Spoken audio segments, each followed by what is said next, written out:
Hey everyone, and welcome to a special year-end episode of Inside Quest. Today it's just you and I in the room, but rest assured our bevy of superstar guests will be making an occasional appearance to inspire us. Behind the founding of Quest Nutrition is a very particular mindset. In fact, it's a highly cultivated belief system that we call the Quest mindset.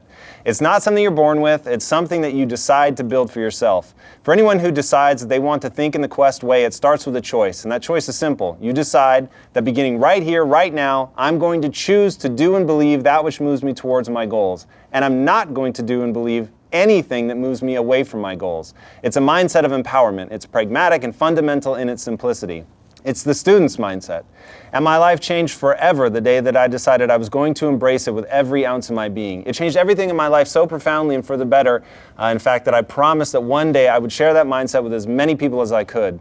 And it was from that desire to pass on the gift that was given to me that Inside Quest was born. The show is my way of getting face to face with the most amazing thinkers on this planet, because if you want to be the best, you've got to train with the best. I see myself as a mental athlete. I'm dedicated to my training, hungry to improve, willing to outwork anyone, and always looking for ways to push the limits of my capabilities. I wanted to bring you guys behind the scenes so that you could see that there's no fancy tricks that you'll need. It's merely hard work and disciplined focus that deliver the results you're after. And it's my hope that this show sparks in you the change of mentality that set me free from my own limitations. On today's episode, as the year draws to a close, we're going to take a look back at some of the most powerful moments from this year's amazing guests. I pulled some clips that I think are incredibly meaningful and are worth discussing further.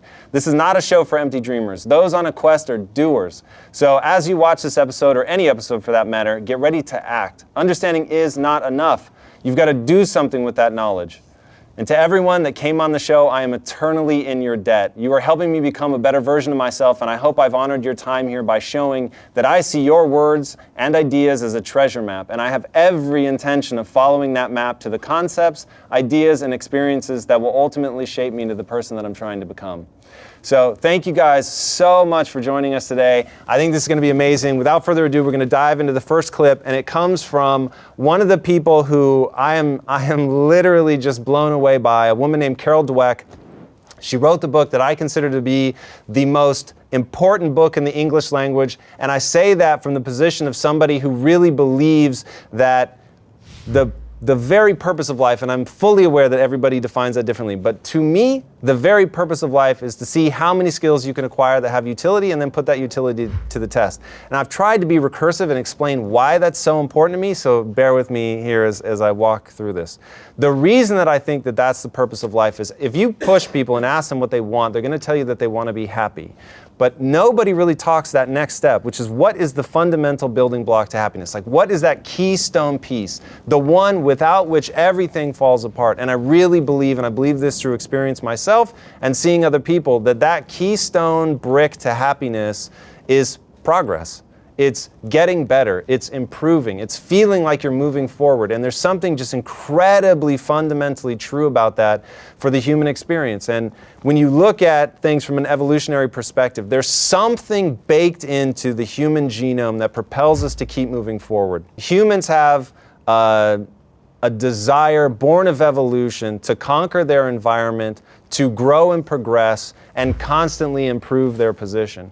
When you put in that ambition, when you put in that a desire to master your environment, that mastering your environment is in and of itself an innate driver, and that without that you can't possibly have happiness. If you buy into that the most fundamental building block of happiness is progress, then to me, the acquisition of skills becomes the very purpose of life. And so that's what drives me. It was recognizing that within myself, there was this drive to get better at things. And it was merely that, just to get better. I just want to improve.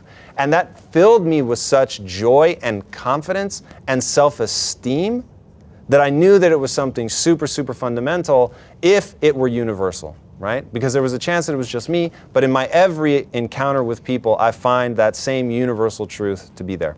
So Carol Dweck's book to me is so foundational to the human experience that it is my greatest sadness for people who go through life with what she calls a fixed mindset. In this clip, she explains the difference between a fixed and a growth mindset, and spoiler alert, growth mindset wins always. Check it out.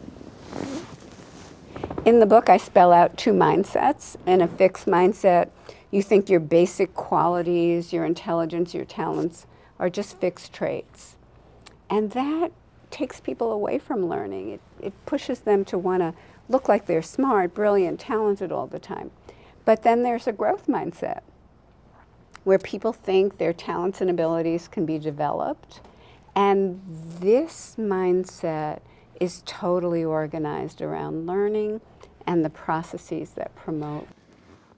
Yeah, to me, that right there is the most fundamental concept of success.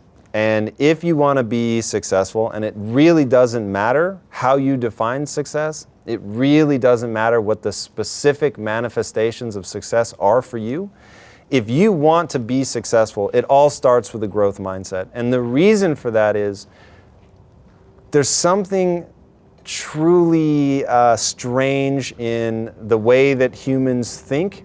And one of the most universal ways that we think, if you think of the operating system that you have from birth, the thing that's innate in all of us, is a desire to feel good about ourselves.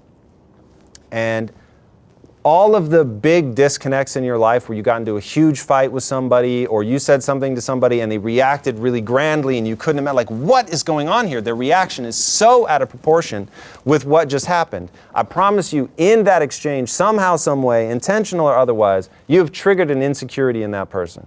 And when you trigger an insecurity, something that attacks the fundamental beliefs that that person has about themselves, and you make them feel worse about themselves, and again, 99 times out of 100, that wasn't your intention. But that's what's happened. And their body goes into protective mechanism. It's called the psychological immune system. It's actually pretty well researched. It's a very powerful concept that you guys will want to really come to understand because it's at work in you, right? And it's like, I feel psychologically we're where we were before people realized that infections were spread in hospitals because people weren't washing their hands, right? Because they didn't understand the immune system. They didn't understand germs. They didn't know what was going on. The same things are happening in your mind, right? There are protective mechanisms going on that if you don't understand what they are, they're going to lead you in a direction you don't necessarily want to go. So the psychological immune system, its goal is to protect you from feeling bad about yourself.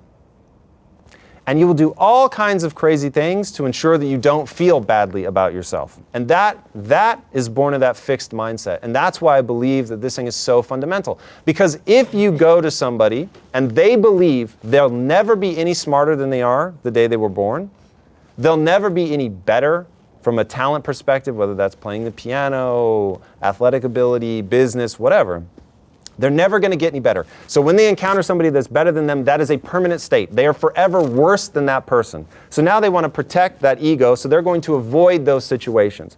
Now, they may be dimly aware of it, totally aware of it, or not aware of it at all. Usually when people have a fixed mindset and they're desperately trying to protect that ego, they're just not going to put themselves in that situation. So they're avoiding opportunities that could allow them to grow and really push themselves forward. So I would say right now, in this moment, if you do one thing, it will change every aspect of the rest of your life.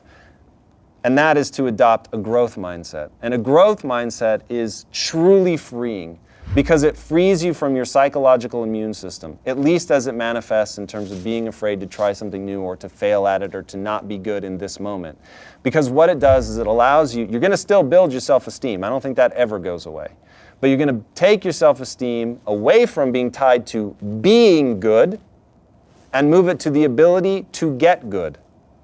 Now that, what may seem like a subtle shift, will change everything about your life. When you truly adopt a growth mindset, what happens is when you fall on your face, there's almost a little bit of excitement. I get giddy sometimes when I fail. I get giddy sometimes when I fail really publicly because I know in that moment I get to earn my reputation as somebody who really has a growth mindset. But I can't prove it to myself unless I fail, right? So I actually need those opportunities. I need dangerous moments psychologically. That's how I have forced myself to live my life. It is not where I started. And I started with the world's most fixed mindset. So that one, the reason that I wanted to open the show with that one change to go from a fixed mindset to a growth mindset so truly embodied that failure makes you giggle to yourself, the most public, horrifying failure makes you giggle to yourself because you know, I'm now going to grow.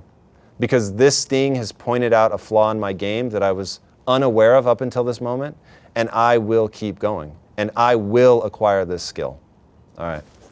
To Dr. Carol Dweck, thank you again for coming on the show. You are an amazing human being, and your ideas are breathtaking. They changed my life. I am only sad that I had to learn so much of it over a very painful 10-year period in my life, because I didn't know your book existed.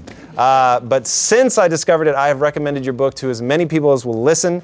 And thank you for coming on the show. Getting to meet you was truly a gift, and I was honored, so thank you. All right, next up is Rainn Wilson. I'm sure many of you know him as Dwight Schrute from The Office, but getting to know Rainn was really, really a joy. And when he was first pitched to me, I'm gonna be really honest, I was super skeptical about having Rainn on the show. And the reason that I was skeptical was I didn't want the show to be about famous people coming on and just telling stories. Like, that's not how I got out of The Matrix. And my promise when we started the show was I was going to make a sincere effort to get people out of The Matrix. Not just talk about it, but actually do it. And Rainn is a deeply thoughtful man, has some absolutely incredible ideas that were hard-won through failure, but he picked himself back up and he kept going. And Rainn delivered on that promise in spades. He is truly an authentic individual. And when you think about some of TV's most memorable characters in the last 10 years, of course, you do think about his character, Dwight Schrute. That makes the list for sure. But as memorable as Dwight may be, Rainn in real life, he's worked to guarantee that he makes an even bigger impact, and I really respect him for that. So if you guys don't know about Soul Pancake, be sure to go check it out. You'll see him bring to the table a style of art that is very lacking in today's world, which is really upbeat, optimistic content that's aimed at millennials and really anybody that wants to be inspired and see life from truly an optimistic perspective. And when they started, that was nowhere to be found on the internet, and they've really been a vanguard of a truly beautiful movement, and I'm excited to bring you some of his ideas here. So let's take a look. You've got to have failures to learn from your failures. Those are going to be your greatest growth experiences. And when I did that play, London Assurance in New York, I was cast on a lead play on Broadway, and I was just out of school for a couple of years, and I was really excited, and I sucked, and I was terrible. And I got bad reviews, and I knew, and I was stuck, and I was lost, and I was in over my head, and I'd put all this pressure on myself to try and impress other people and to look good for other people, and I wanted the good reviews, and I wanted success, and it froze me as an artist completely. I looked like a deer in the headlights through the entire process, and I would spend hours on the phone with my wife, and I would talk to her every night, weeping on the phone. How do I get through this? And I did. I got through that, and it was revolutionary for me. I fired my agents. I went out on the street. I saw myself as a different person. I said, you know what? Fuck it. I'm never again going to try and be what anyone else wants me to be. That's it. I am done with that. That way is death. I have to be me. I'm going to do things my own way. And you can know that. You can be told that. You have to experience that in your body and just like, ugh, I'm done with that. Yeah, I love that clip. Authenticity. It is the most terrifying thing you will ever do. And it's going to be the thing that you struggle with the most. Because being accepted is awesome, right? Being admired is awesome. Being loved by your peers is awesome. There's an amazing quote by a man who unfortunately has passed away who changed my life. His name is Joseph Campbell. One day remind me to tell you the story of the ritualistic scarification that I participated in as a part of my wedding. And Joseph Campbell said, this is a paraphrase, but the greatest joy in life is to be who you truly are. The greatest gift in life is to be who you truly are. Now, I like to dig into something and find out why that's true, because I just got the chills saying it, and I know the quote very well, but still saying it like gives me the chills. And hopefully it really impacted you guys and you hear what he's trying to say. And the reason I think that really is the greatest joy in anyone's life is there's such a harmony when you're being you, right? You're not fighting your instincts or your impulses or the things that make you odd or awkward. They're also the things that make you unique and interesting. And there was a great quote by Avicii, the DJ. But when I read it, I was like, wow, that's so cool. And it really helped me understand why I like his music so much. And he said, I obsessively look for singers with flaws in their voice. Because it's those flaws that make them interesting. It's those flaws that make them so memorable, right? But what do we all try to do? We all try to polish away the flaws. And it's such an amazing thing to know that in all of human history, there's never been someone just like you.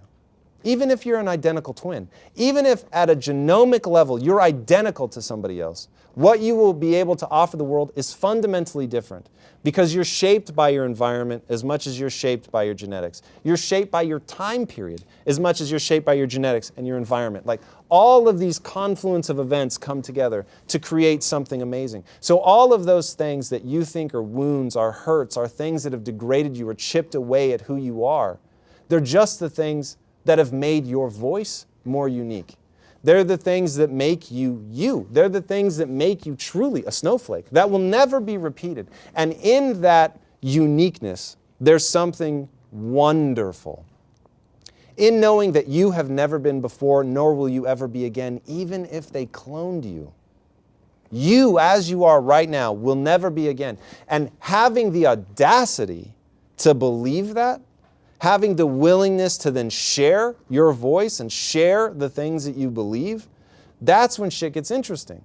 And that's why I go out of my way to remind people, I'm not interested in people coming to Quest and conforming. I'm interested in people coming to Quest as themselves, drinking deeply of what we have to offer, and then doing something that is entirely unique to you here at this company. In the company, it should be an expression of you. Whatever your role is, whatever your job is, you should do it in the way that only you would do it, right? That doesn't mean go be a rogue nation. It doesn't mean go act the fool. But it means like bring you to the table, right? When you have a view or a vision that's different, share it, believe it, trust it, voice it. And in that, the only warning I will give you is never be dogmatic. Never say foolish things like, well, that's me, you take it or leave it. Because that's somebody who doesn't have a goal. Or worse, they actually have a goal, and that goal is merely to plant a flag and say, this is who I am forever and ever, and fuck anybody who doesn't like it. That's an emotional suicide mission, right? Because it's not an effective way of getting what you want out of life. But if you can avoid dogma, if you can avoid your ideas calcifying, if you can say, this is me, and I'm always open to an even more interesting way of thinking or doing or going and doing experiences that change you. One thing I always tell people, books will change you, but only if you let them, right? I read a bunch of books and they changed my life. And I went from king of remedial jobs to running this company, right? The world of difference that is startling because I let those books change me. Other people have read those same books and their life looks exactly the same because they didn't open themselves up to being changed. So while you should cling fiercely to your individualism, you should love the things that are weird and unique and special about you, you should also always be looking for that opportunity to grow. All right, Rain, my man, thank you so much for bringing that idea to the table. You've brought so many fascinating ideas, and anybody that hasn't read his book, he's actually got 2 out now. He's got the one that they did at Soul Pancake, Chew on Life's Big Questions, and then he also has an autobiography called The Bassoon King, which is absolutely hilarious. Definitely check it out. It's got some really amazing stories. He's an amazing individual, and you will see him bringing up things like that and across all of life's spectrum of interesting and important questions. Absolutely fantastic. You will enjoy his world. All right, next up, we have the one, the only Tim Ferriss. Now, Tim Ferriss is somebody that was introduced to me in my darkest of days, back at our last company when I had given myself over completely to profitability, to doing that which was most profitable. My partners and I, we had a pact with each other. We would do what was ever profitable if it meant skipping an anniversary, if it meant showing up at 2 a.m. on a Saturday, all of which we have done. Then that's what you did. And you did whatever it took to make a more profitable company. That ended up burning me out, ended up burning all three of us out, and the depths of frustration that we reached in not paying attention to what is authentically us, and not recognizing those things that we believe so deeply, that we're so passionate about, that even when it was hard that we would keep fighting, that even if we were failing we would love, and never saying that's what we're going to do, we really, really came to a dark place emotionally. At that moment, a book comes across my desk. And it was a book called The 4-Hour Workweek. And I read that book cover to cover. And it was this really eye-opening vision of how you could build a lifestyle instead of just a business. And that was an incredibly interesting notion to me. A lifestyle instead of just a business. And could I marry a lifestyle with a business that had every intention of becoming one of the largest companies on the planet? Like when people think about a lifestyle business, they see that as a choice. You either have a lifestyle business, never really grows, doesn't go anywhere, or you have a major corporation and it's not a lifestyle business. And that seemed like a false dichotomy. I had already lived this. I knew what this did, and it sucked the life out of people, sucked the life out of me and everyone around us and in the company. Nobody came to work with that joy. And I thought that there's something fundamentally wrong about that assumption. If people can find joy in what they do, if they can show up every day for selfish, albeit beautiful reasons, why can't this be a beautiful entity, growing, thriving, serving a community, big, massive, a multi-billion-dollar company? Why can't it be both? And in reading his book, I began to find some of the answers. And one of the answers was find your 1,000 true fans. And that was a calling card. For me, it wasn't, and if you hear Tim talk, look, you're going to fill your time with something. The idea isn't actually to only work 4 hours. The idea is to become so efficient that you could run a business in 4 hours and leave yourself time to pursue other things you're very passionate about. So I wasn't trying to reduce the amount that I was working. I was trying to work in a way that was more fulfilling, that was efficient, but that acknowledged this thing that I had in my gut that was a grand company, a big company, a company that dared to dream absolutely massively, could be fun on a daily basis. And that concept of 1,000 true fans was that thing that we really clung to. So let's take a look at the clip, and I'll give you guys some more thoughts on the 1,000 true fans and others. I think it was Carlos Castaneda, actually, who said, whether you make yourself happy or you make yourself miserable, the amount of energy required is the same. And so it's like, focus on building yourself up. And the way you do that is by asking better questions. And the power of these questions is just incredible. So there you have an entrepreneur, somebody who's incredibly successful, and he's talking about building yourself up, right? And what that looks like, and how you can marry the concepts that he goes into detail in his book with that desire, that hunger for personal development and growth. So asking the right questions is so fundamental and so powerful. I encourage you guys all to really think about the questions that you ask yourself, because it will determine everything about your life. And Tony Robbins talks very powerfully about your life is determined by the quality of your questions, right? So Tony Robbins has a great example where he says, if you really want to find fulfillment in your life, ask the question, how was the worst day of my life the best thing that ever happened to me? Think about the shift that causes in your mind, right? You go from viewing the worst day of your life as that, some sort of weird cosmic punishment. It was bad, it's negative, doom and gloom. It should be seen as this horrible experience. It should occupy a place in your mind of darkness. It's bad, it's dragging you down. Now, take that same day, the same events, whatever happened, happened. But now ask a different question. How was it the best thing that ever happened to me? When I was in my dark days, as I called them, back at our last company, it seemed like the worst thing that had ever happened to me. And when I started saying, how is this the best thing that ever happened to me? I realized that Quest was a company born of misery, and how amazing that was, because I was so angry. I was so frustrated. I was so hell-bent to do things differently that almost out of spite, I was like, I'm going to make every day beautiful. I'm going to love what I do. Even if we fail, it's going to be fun. And those became like the building blocks. But I never would have gotten to that. I never would have gotten to that aggressive mandate that, we're going to have fun, damn it. But we never would have gotten there if it hadn't been miserable, because we would have just kept going along. You get what you focus on. You get what you focus on. If you focus on fear, dread, incompetence, possible danger, possible failure, then that's where your mind is. Your mind is totally consumed by those thoughts. But if, on the other hand, you think about possibility, what can be, how good you can get, the amazing things that could happen, then that's what your mind is consumed by. Mark Devine, a guest that we had on the show, likens it to two wolves. There are two wolves in your nature. You're going to get more of whichever one you feed. You've got the fear wolf, you've got the courage wolf. If you feed the fear wolf, you get a strong wolf, all geared towards fear. But if you feed the courage wolf, on the other hand, you get a strong wolf, all geared towards doing, being courageous. The questions that you ask yourself will determine your life. To bring it back around to what I was saying, the 1,000 true fans, once I stopped asking the question, how can I be more profitable? This changed everything in my life.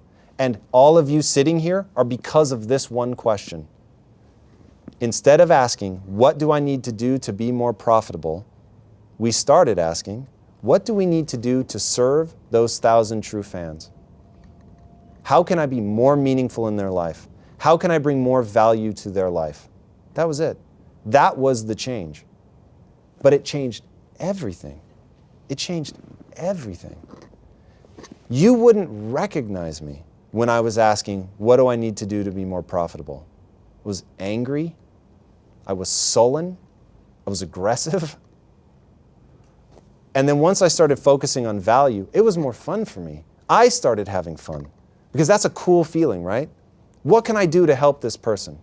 Like, I need the profits to come. Don't get me wrong. This is not a Pollyanna story. And for a company to succeed, you've got to be financially viable in no uncertain terms. I need the company to be profitable, and I certainly make decisions to make sure that that happens. But do you guys know Viktor Frankl? Viktor Frankl survived a concentration camp, multiple concentration camps, and he came out of it saying the people who didn't, the people who died were the ones that gave up. They didn't have a sense of meaning. They didn't know why they were suffering the way that we were suffering. So they had nothing to fight for. And he said, happiness cannot be pursued. It must ensue. Happiness cannot be pursued. It must ensue. In his case, it ensued from a mindset of finding the reason that he was willing to suffer, whether it was for his family, whether it was to live a meaningful life once the war was over, whatever. But the people who made it, they found some reason, something that compelled them to move forward. So when you have that, when you recognize that happiness must ensue from something else, everything changes. And for us in business, we realized profits, you can't pursue them. They must ensue from all the other things that you do. Profits must ensue from bringing value.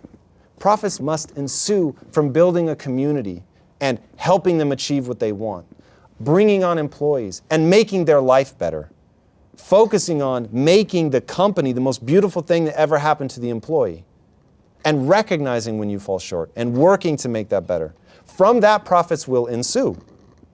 But I promise you, as somebody who's done it, the more you chase profits, the more elusive they become. And that company, where we were chasing profits, all we thought was profits, 3 smart, hungry, dedicated guys, chasing profits every day with disciplined focus. We made in a day in Quest what that company makes annually by asking one different question. How can I bring value to my 1,000 true fans? So however successful this one was, it is dwarfed, not only in emotional and spiritual joy, fulfillment, happiness, but just raw dollars. Once we stopped asking the question of profitability and we accepted that it had to ensue from other choices, then really exciting things happen, because that is acknowledging the human experience. That's acknowledging what you need to do to really connect with people. So, Mr. Ferris, I thank you very much for that contribution, both in your book and coming on the show. The importance of asking the right questions is astonishingly simple and incredibly, incredibly powerful. It changes everything. All right, this next one is a big one. This guy, even before the camera started rolling, had a big impact on me. His name is Keith Ferrazzi, and in this clip, you're going to see him asking a question about how. And the question of how is something that really changed my life. And he was once the youngest CMO of a Fortune 500 company, but he really didn't stop there. He wanted to see how far he could take connection, his ability to really connect with people. Could he turn that into a business? Could he use that to find a whole another level of success? And he did. But at the end of the day, for him, it comes down to procedure. It comes down to the how. And as a man who spent a lot of time asking why, this is a very powerful clip for me.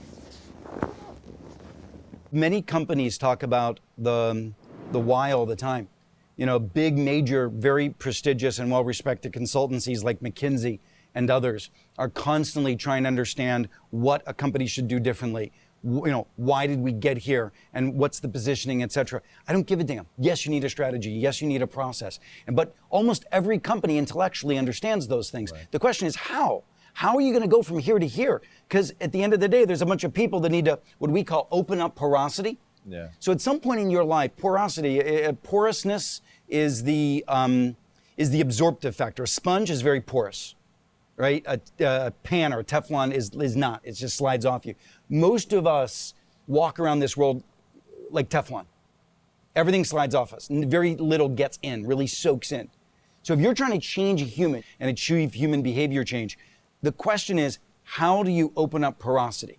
And I know one of the great levers of opening up porosity is opening yourself up to people who can guide you in that process, because it's process change that has to happen. So where's your how? Yeah, so he'd actually posed that question to me before we started rolling the cameras, and it really, really hit me. And I said, dude, we've got to talk about that on camera, because this is like in this moment, you're shifting my entire perspective. If I could give you guys a gift, it would be this. Let yourself be impacted. Let yourself be changed. Yeah? Let yourself be changed. Like, open up to really being impacted and saying right here, right now, in this moment, I'm going to let this new piece of knowledge fundamentally impact my behaviors. And so in that moment, I realized that I had this decade of focusing on why. I needed to understand for myself why I do things. And in that why, it was so powerful for me. It moved me forward, and it gave me the energy that I needed to generate change in my life, to really move forward. And it was so important to me that I was constantly trying to help other people discover their why. But why is the empty dream? How is the execution that makes the dream a reality? I'm not interested in being an empty dreamer. And it's fun, and I use the word empty to make it derogatory, but I love dreaming, right? Dreaming is beautiful, and dreaming will allow you to paint a compelling future for yourself, but at some point, you've got to open your eyes and then create the world that you see in your dreams. You've got to create it. It's very active. It's not going to happen by itself. And that happens through the how. Like, okay, I've got this idea. I know how I want the world to be, but how am I going to do that? What are the actionable steps that I'm going to take? Now, I can't give you the how now because I don't know what your dream is. I don't know what you're trying to accomplish. I'll give you some generic hows. I promise you there's a gap between who you are today and who you need to become in order to accomplish what you want to accomplish. And by that I mean there are very simple, identifiable, attainable skills that you're going to need to get where you want to go. And then I will say the one universal thing that everyone needs to do, you got to get control of your own emotions. That is how number one. Get control of your emotions. Like, totally embrace. The only thing that holds you back is your mindset. That's it. I know I'm going to do and believe that which moves me towards my goals. I'm not going to do or believe that which moves me away from my goals. And if it's gaining a skill, gain it, and then put it to use. Because it's about executing on your dreams. Executing on your passion. Taking concepts and making them real. That's the goal. So Keith, thank you for that, man. That was a big one for me. I've talked a lot about that. My wife and I have spent many an hour talking about the hows, all thanks to you. I'm truly grateful for that. All right, next up we have Robert Greene. When we posted this episode, I got a great comment from one of our viewers, Jacob Padilla, and he said, great discussion. There was a lot of bromance. It may be the most romantic hour of my life, but Robert Greene is the best-selling author of The 48 Laws of Power, Mastery, and the Art of Seduction, and a leadership consultant whose advice is sought by the most powerful people in the world. And it was really interesting to hear him talk about how he struggled in his early career because he wasn't being authentic to himself. And then once he realized the things that he was really drawn to, that maybe the rest of the world didn't want to hear, but he found so compelling and so interesting and so necessary in his own life that he wanted to write a book about that, and he did. This clip is pretty interesting, and I found it so interesting because it's not the typical thing that you hear from Robert Greene. So let's check it out. Power begins from within. If you're aware of who you are, if you're aware of what you're good at, what you're not good at, if you're able to see how emotions kind of govern your life, if you can learn what your weaknesses are and how to control them, you can't ever get complete control, but awareness is almost enough. Slowly through this process of knowing who you are and understanding other people and how they operate so you don't make stupid mistakes in life, you can increase that little tiny margin more and more and more, and you will be a person of power. Yeah, I love that concept. Being self-aware, right? Being self-aware. Until you're self-aware, like you'll never be able to get control of yourself. And if you can't get control of yourself, like he said, then you don't have that edge over the people that you're dealing with. So when I think about what finally allowed me to have success in business the way that I wanted, it was, and this is where that notion of I want to be a Jedi was born, because ultimately I wanted to be able to influence people. I wanted to be able to help them either get out of the matrix, or I wanted to help them have the kind of success that they wanted. But to do that, I could see, because I had to go through it, I had done that, I'd walked that path, right? And as somebody who's learned from those mistakes, I'm so desperate to help other people be wise that they can learn from my mistakes and not have to step on the same landmines. But it all comes down to really being self-aware. Now, part of that was selfish. I knew that to keep people in a company for a long time, it would make the company stronger and more agile because there was a lot of trust among the group because they were long-term relationships. In long-term relationships, you really do bond in a more unique way than when people are transient, come in and out of your life. And today, it used to be that people would spend their entire career, 30, 40 years at one company. Now the average is something like 2 years, which is crazy, right? So as an employer, it's like I really thought a lot about that. And so that notion of wanting to become a Jedi so that I could influence other people to create a beautiful experience for them so that they would want to stay, that became very important to me, and it became very obvious that step number one to influencing other people is to have control of yourself. So when Robert is talking about that self-assessment, it's got to be relentless, like relentlessly self-assessing and asking, and ask when your motives are ugly. And oh my God, your life will change. The day that you can admit that you're being petty, the day that you can admit you're being insecure and that your reaction is totally unjustified, and all they have done is trigger an insecurity in you, and now you're like, oh God, no, I want to feel cool again. Like, okay, maybe you can't stop it yet, but once you can recognize that that's what's happening, that is such a huge step in the right direction. Like, I'm well aware my motives are not always pure. I'm well aware that sometimes my motives are ugly and petty and just, oh God, there's like a terrified 11-year-old living inside my head, desperately grabbing at the controls. And all I've learned to do, because I've not yet learned to silence the terrified 11-year-old, but I've learned to never, ever let their hands touch the controls.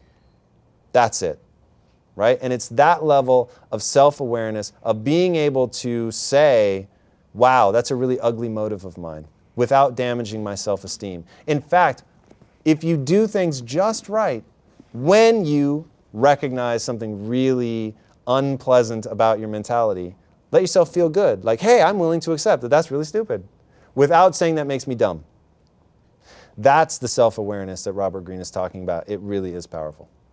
All right, Robert, thank you for that, man. And your books are amazing. Mastery was just an earth-shattering book for me. It was absolutely incredible. I cannot thank you enough for sharing with the world. Yeah, absolutely incredible. And I hope you guys get a chance to really dive into the stuff that he's written. I think you will find it tremendously useful in your life. All right, next up is, oh man, you want to talk bromance? Let's talk about Ryan Holiday. All right, Ryan Holiday is, I worry sometimes that my wife is going to be jealous of how I think of Ryan Holiday's brain. You are the intellectual equivalent of a beautiful woman to me. There's just something about the way that you think that I have receptors for, man. To give you a little bit of background, Ryan Holiday was the genius behind American Apparel's marketing in the early days. He wrote a book called Trust Me, I'm Lying, Confessions of a Media Manipulator. Somebody that really just understands how the internet works, how information spreads, how to get things out into the world. But then he wrote a book. His publishers wanted him to do more and more marketing pieces. But he had been really impacted by Stoicism, but the way that he's able to translate what they're saying and put it into a modern context is absolutely powerful. And he wrote a book called The Obstacle is the Way. The Obstacle is the Way is literally one of the most profound concepts that I can think of. And so let's let Ryan explain it, because if you really embody this, it will change your life. When you encounter an obstacle, if you stop thinking of it as something that's stopping you and thinking of it as something that you can use, everything changes. And how do they sum it up? So the quote that I based the book on says, "The impediment to action advances action. What stands in the way becomes the way." And so what he's saying is, like, you and I are sitting, we wake up every day and we try to do something. You try to do this, you try to do that, you try to work on this project, you try to help this person, but you don't control.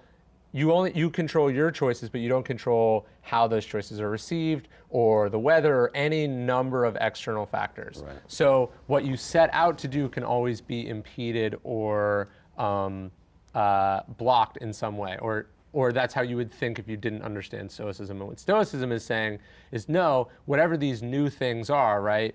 I'm flying here to see you. My plane gets delayed. I get stuck in this city. So did I waste the day because I got stuck in an airport, or do I decide my response to this event is going to be fill in the blank? So Stephen Hawking, I think, is the perfect example of this. And he was obviously a very bright man his entire life, but he himself says, if I hadn't had my illness and lost the use of my body, I don't think I ever would have had the breakthroughs in science that I ended up having.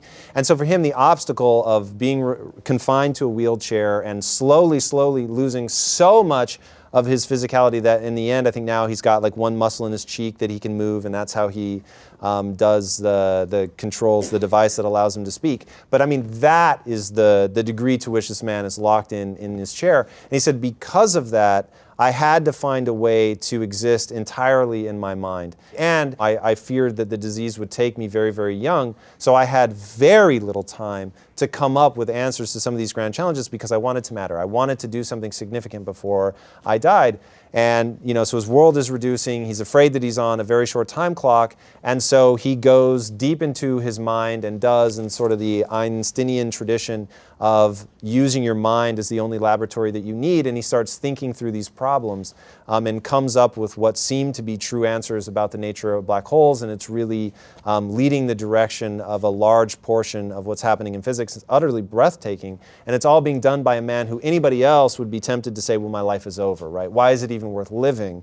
But in accepting that, hey, this obstacle can become the path to my success, can become the actual thing that fuels my success. If you'd asked him at 20 or whatever before it started taking hold, hey, do you want it? Here's where it ends, or do you not want it? I'm going to guess that it would be a hard choice to make, to say, yes, lock me into the wheelchair and confine me to only being able to move my cheek, right? That's a hard thing to accept for anybody. So, but once it happens, the human propensity and ability is to go one of two ways. You either go dark and everything's bad and gloomy, or you recognize that, as Ryan Holiday said, the impediment to action advances action. That which stands in the way becomes the way. It's a really, really powerful quote. Rather than saying, why is this impediment a problem? You say, how can I use this impediment to more rapidly get where I want to go? Just changing that question totally empowers you and will move you forward at a much faster pace. All right. Ryan, my man, always an absolute pleasure. Ryan's one of those people that I've gotten to know outside of the world of Inside Quest, and just an incredible, incredible human being. And behind the scenes is helping us do cool things with the show. So Ryan, thank you. Thank you for your guest recommendations. Some of the people you've gotten on the show have just been absolutely amazing, and your continued support is not lost on us. We're very, very grateful. All right. Next up is the badass of badasses, Tim Grover. This man, just when I thought I held myself to a high standard, I met Tim Grover. And if you've not read his book, Relentless, you must read it. It is not for the faint of heart, man. This guy is intense on a level that's just I've never seen before. It's absolutely amazing. And he was the first trainer to Michael Jordan, and he's gone on to train some of the biggest names in basketball, Kobe Bryant, Dwayne Wade among them, but many, many others. And he has a cool concept that he calls being a cleaner, which is higher than being a closer. So he's got coolers, closers, and cleaners. I always thought I wanted to be a closer, which is the person you can always count on. The chips are down, man, they're gonna deliver. Until I heard that there's a whole nother level above that, which is a cleaner. Somebody that does whatever it takes to become successful. They are never outworked. And he paints a pretty amazing picture. But in this clip, he actually talks about something a little bit different. It's really cool. I think you guys are going to enjoy it. It's a powerful message. But without further ado, let's let him take it away. I firmly believe that everybody in this room, everybody on this planet has a gift. It's your job to figure out what that gift is. Then it becomes your job to decide whether you're going to act on that or not. I hear stuff all the time. People say, oh, look in the mirror and you'll see why you're not succeeding. I don't believe that, okay? It's what you don't see in the mirror. That's what's holding you back. It's what you're not willing to see is why talent is not enough. And when you finally see it and accept it and decide to work on it, then you can take that next level. Tim's a really fascinating guy, and he embodies a lot of the different principles. So if you don't know, Tim wanted to be a professional basketball player. That was his dream. And he was playing college basketball, and he blew out his knee and realized that he was never going to play again, and thought, okay, going back to Ryan Holiday's thing, this impediment to action needs to become the thing that moves the action forward. The obstacle needs to become the way. And he said, if I can't be a basketball player, I'm going to learn more about the human body and what needs to happen to it in order to play at the highest level. I'm going to know more about that than anybody else in the world. I'm going to become the greatest in the world at that. And it's an awesome tale of somebody who sets out not to be good, not even to be great, but to be the greatest of all time. I love that. Like I get it. Not everybody's going to reach that level. And maybe I will never become the greatest of all time at the things that I'm trying to become the greatest of all time at. But I still love the pursuit. And Tim will tell you, he's never going to be done. He's never going to be finished. He's never going to reach the top and then stop. You're always trying to get better. You're always trying to push yourself forward, and that's beautiful. But here's a guy who had every reason to give up, to feel sorry for himself, to quit, and he didn't. He said, I'm going to turn this obstacle into the path to victory, and he does. And he's never trained a professional athlete before, ever. And who's his first client? Michael Jordan. Now, this wasn't Michael Jordan in college. This was Michael Jordan, already successful, I think he was like year 2 or 3. So he goes and he pitches the Bulls and he says, I'm going to be the thing that this guy needs. And he was so confident that Michael Jordan was like, I got to meet this guy. And he goes and meets him, and he does not show up unprepared. He shows up hyper prepared and tells Michael exactly to the exercise what he's going to do and how he's going to help him, because he had read an article and Michael Jordan said, I'm tired of getting pushed around on the court by the Detroit Pistons. And so he said, I'm going to make you bigger and stronger, and this is how we're going to do it, and you're going to be able to, move around the court as you see fit. Michael Jordan says, I'm going to give you, whatever he told him, I'm going to give you 3 weeks or something. And then they ended up working together for 15 years. And Tim's whole principle is no one is ever going to know more than me. No one is ever going to understand the body, the physiology, the exercises that are needed to rehab, and no one's ever going to understand the mind better than me. And so half of what he does is physical and half of what he does is mental. And it's absolutely critical. But the thing that he talks about in that I find so amazing is that he puts his finger on the point that it's not what you see in the mirror that holds you back. It's the thing that you refuse to allow yourself to see. It's the thing you refuse to allow yourself to see. It's a lack of honesty, right? And the reason that you have that lack of honesty, going back to the fixed mindset, is you believe that your talents are innate and there's no way to develop and grow them. And because of that, you want to protect your ego right now. You're not going to look at that thing that might be holding you back because you think, well, it's always going to hold me back, so why would I acknowledge it? But the reason you acknowledge it is because a growth mindset is real and a fixed mindset is fake. Your talents are not innate. Your talents can change. They can be developed. You can grow whatever you want, whatever talent you want to acquire. Whatever it is, you can do it. Tim, my friend, thank you. Learning about you was amazing. Reading your book, Relentless, was awesome. It's one of the few books that I will read routinely because it is like the world's most effective inspirational speech because it's full of hows, it's full of whys, and it's full of kicks in the ass, which are amazing, dude. The way your mind works totally inspires me. I love it, love it, love it. So thank you for sharing it with the world. All right, next up is someone who's very, very special to me. This is somebody that inspired me long before we started Quest, really had a helping hand in founding this company, even though he didn't know that we existed. But his ideology I found so inspiring that I just had to get him on the show. He was one of those dream guests. And Peter was on a very, very short list of people that we wanted to get on the show. Dr. Peter Diamandis is the founder of X Prize and a visionary thinker who's set his sights beyond life on Earth. He calls himself a 9-year-old trapped inside of an adult's body, and he's long been obsessed with space. And what I love is that rather than waiting for other people to do it, he realized that it seemed like NASA had given up. And so he created a company himself to give birth to private spaceflight, and that was the X Prize. And what he's done with the X Prize is bewildering. He is a man who thinks bigger than anyone I've ever met, and since meeting Peter on the show and connecting with him, he and I have become very dear friends. Peter, I certainly thank you for your friendship. And when you get together with Peter, you want to talk about no chit-chat? You don't talk about the weather with Peter. You talk about how you're going to tenfold your company. You talk about how your contribution to this world is going to be tenfolded. He's not interested in 10% improvements. He's looking for 10 times improvements. But he actually holds you to that shit. Like, don't go to dinner with Peter unless you're prepared to go, yeah, what I'm doing is not nearly enough. Like, I need to be really thinking big. It's absolutely amazing, and I tell people you are the average of the 5 people that you spend the most time with. Man, spending time with Peter really inspires me to be a better person. But let's take a look at his thoughts because they are words to live by. I fundamentally believe that there is no problem we can't solve. It's just a matter of being smarter, bringing the right people together, the right technology, the right capital, but every problem can be solved. And once you get over the sort of the initial dismay about a problem, if you can flip your mind and say, okay, there is an opportunity here, right?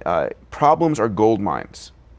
And what I tell CEOs or individuals, if you can find some great problems and solve them, you're creating real value in the world for yourself, for your company, for your family, for everybody. And so I sort of like go heads down on a problem and focus on it till I crush it. Imagine that he actually believes every word he just said. Because he does. There's no problem that we can't solve. Think about the craziest problems that we face as a society. In Peter's mind, there is no problem we can't solve. Now, those could be the words of an empty dreamer. But let's look at what he's done. He goes to NASA, I want to be an astronaut. NASA says no. He founds the X Prize with the stated mission of creating privatized space. It ends up happening. Richard Branson ends up buying that technology and turning it into Virgin Galactic. And now we are well on the way to truly privatized commercial space flights. Absolutely astonishing. But it was born of one guy's belief that, hey, I want to get to space. If I have to create the entire industry to get to space, I'm going to do it. He has another company. He's founded 17 in total, by the way.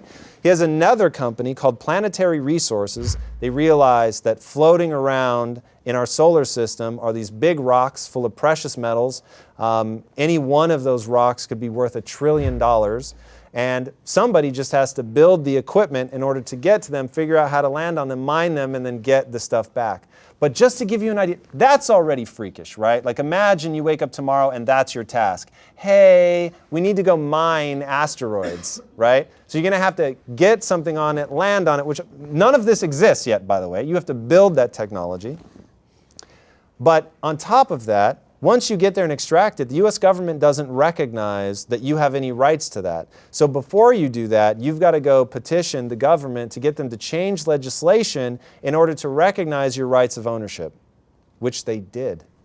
And they lobbied the government and got the government to sign into law. This just happened like 2 weeks ago, to sign into law the thing that they need in order to actually mine the asteroids. And by the way, since that's a 10-year play to build all the equipment, you have to find some way in those 10 years to become a profitable company, which they've also done by taking the technology that they're developing ultimately to mine these asteroids to do things, put like sensors on satellites that allow them to read temperatures of crops and things like that. So they've already made planetary resources, which has not yet left this planet. They've found ways to make it profitable so that they will be able to sustain their mission to actually end up doing this mining. It's all about the mindset. It's about flipping a switch and saying, I choose to believe the things that move me towards my goals, right? His mindset is a national treasure. It has absolutely impacted my thinking. And when we set out to end metabolic disease, it was Peter's name that was ringing in my mind because it's such a big goal. It's such a big goal to really end metabolic disease, not play at ending metabolic disease, but end it, right? And we're living in a world where it's something like 30,000 new people are diagnosed with diabetes every 15 seconds. It's ridiculous. Okay, we're going rapidly in the wrong direction. So who are the three of us to say, hey, we're going to put together this team of amazing individuals and we're going to end metabolic disease? But Peter told me I could. Peter allowed me to believe that I could do that. And I believe it. And I believe that there's no problem that we can't solve. I believe that. And I'm willing to act in accordance with that belief. I'm willing to not take no for an answer. I'm willing to redefine the terms if I have to. And I'm willing to keep fighting long after the people standing in my way retire, if that's what needs to happen. Adopt that mindset. These people are no different than you. They just have a different mindset. And that mindset's more effective. It's just a mindset. And that mindset is a choice.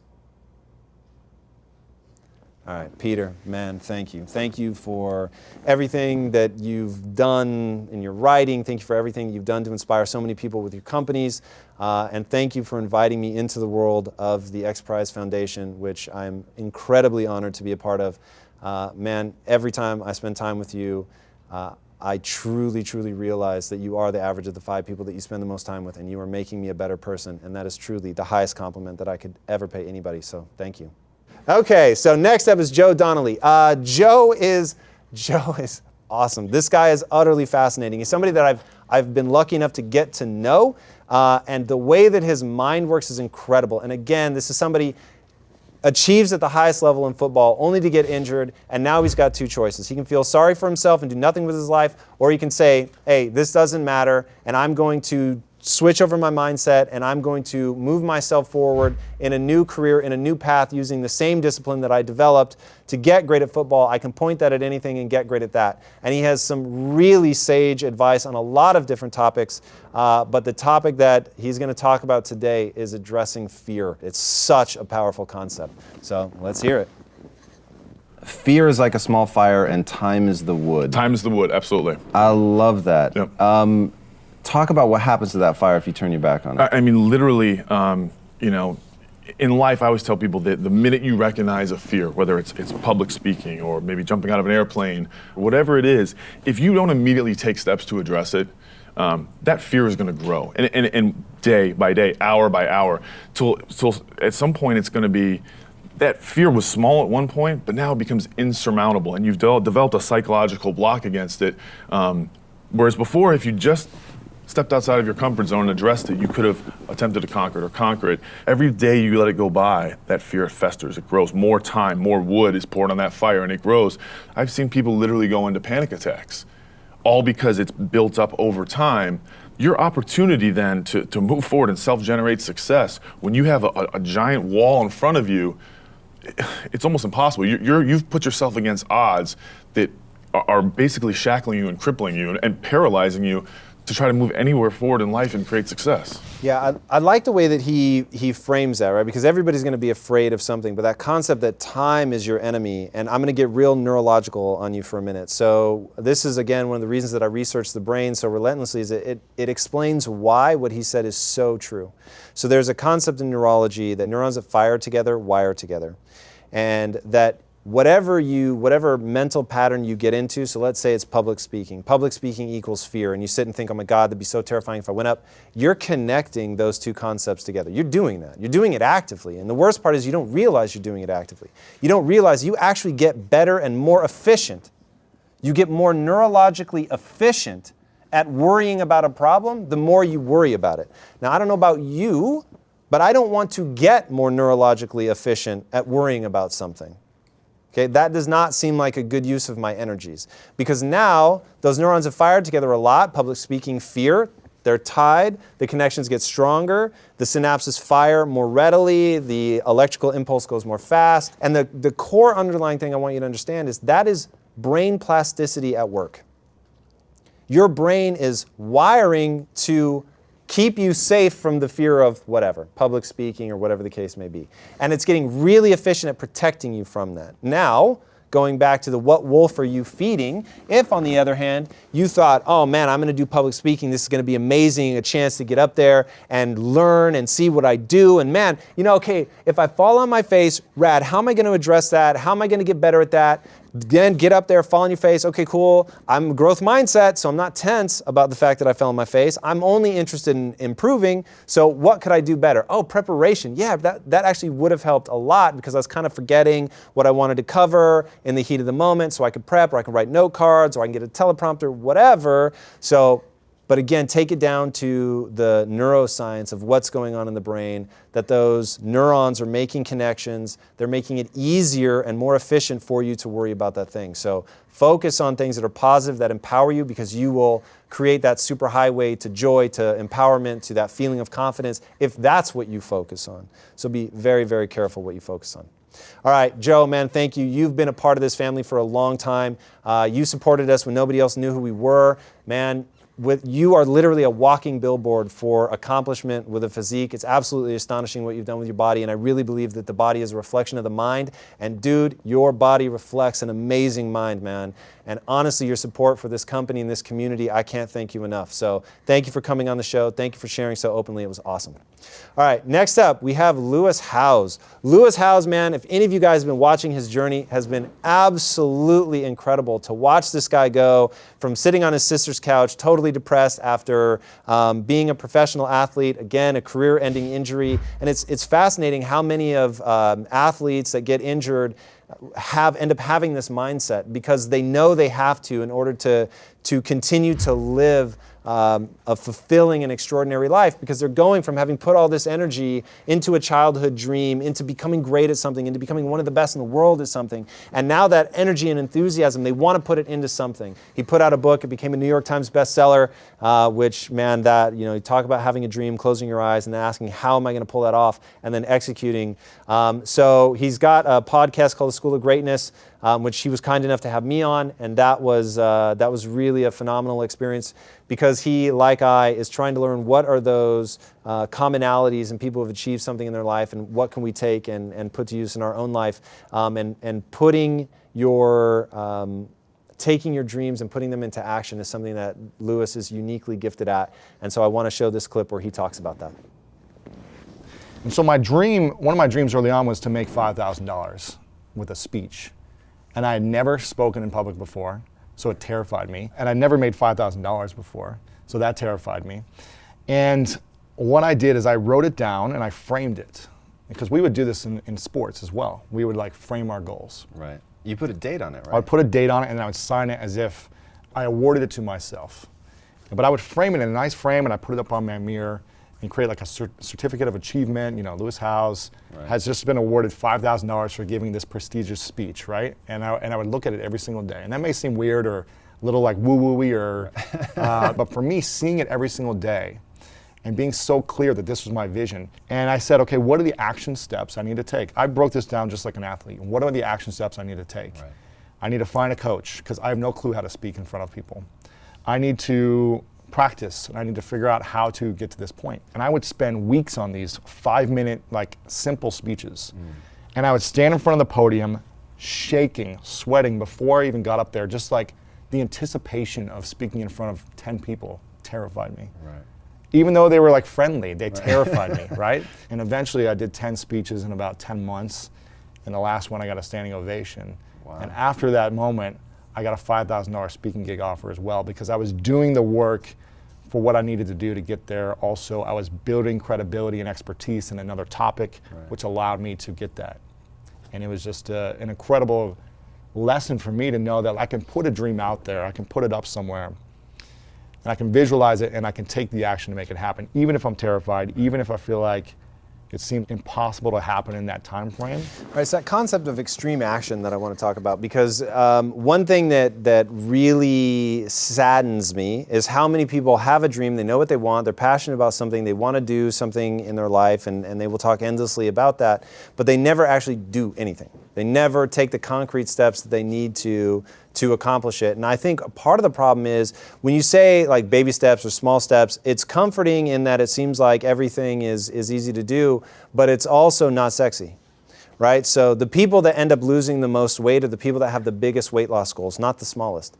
It's the person who says, I'm going to lose 100, 150 pounds, whatever the case may be. That person is a way better shot than somebody who says, I want to lose 10 pounds.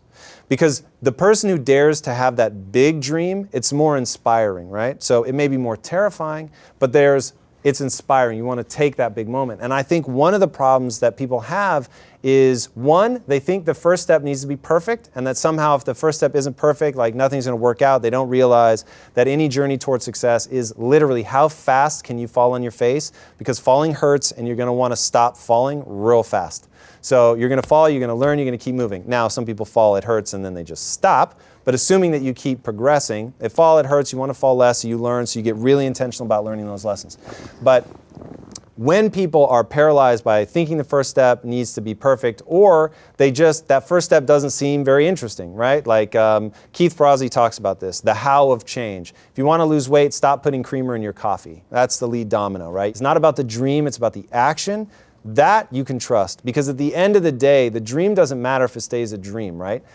It only matters when you open your eyes and execute, and you execute on your passion. Executing on your dream, executing on the thing that you're passionate about is all that matters. So every day that you're not executing, that's another day delayed that you're not actually pursuing your goals. And don't fool yourself, right? Don't let thinking about it, fantasizing about it, make you feel like you have it. So don't let that pacification happen. Don't let yourself feel like you're making progress when really you're not. The only thing that's progress is actually doing something. So make sure, if I can leave you with one thing, if this show is actually going to help you get out of the matrix, if you are actually going to adopt the Quest mindset, if you are actually going to put it to use in your life, you've got to touch base with the how. You've got to find the massive action right now, today, that you're going to take to make those dreams come true. Everyone here and everyone at home, I can't thank you guys enough for being a part of this community. It's never going to happen if it's just me up here talking. It's not even going to happen if it's me up here with a guest. It's only going to happen if you as a community come together and reinforce in each other and become essentially those 5 people that you spend the most time with, by leaving comments down in the notes on YouTube, by engaging on Twitter, Instagram, Facebook, letting people know what your journey is, letting people know things that you've learned about. That's really going to be the value of Inside Quest. It's going to be the community, and that's really everything. We're putting some big investments into that and to making sure that the community is vibrant, and I will tell you right now, I am only interested in people that are positive and optimistic and helping other people. So let's help each other really accomplish and achieve, and let's turn this into something that's amazing. To everyone that's already engaging in the community, honestly, thank you so much from the bottom of my heart for not only helping me, but helping the other members of the community. It's truly, truly incredible. So if you haven't already, be sure to subscribe. This is a weekly show. Our goal is to put out 52 meaningful episodes a year and really help you guys get out of the matrix and do something profound and exceptional with your life as you define it. So it's not a one-size-fits-all. It's about finding that thing that's authentically you. Until next week, my friends, be legendary. Take care. Thank you guys very much. Thank you.